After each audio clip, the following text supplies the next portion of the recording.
Welcome back to another technical deep dive here in the debug zone. Today we're tackling a big question and breaking it down with insights from other users. Hopefully this clears up some misconceptions and helps you get the answer you need.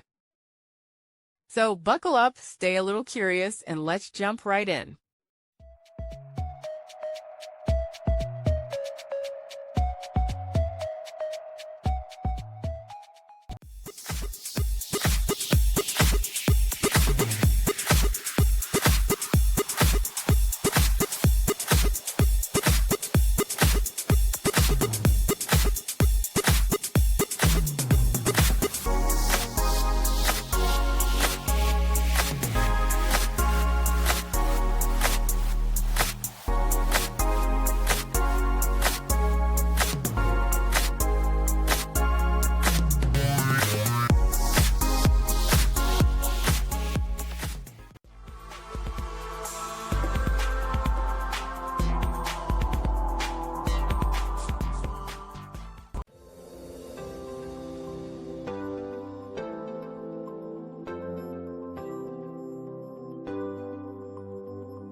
And that's a wrap.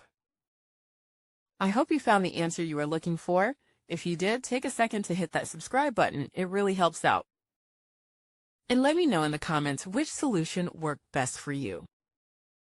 See you next time in the debug zone.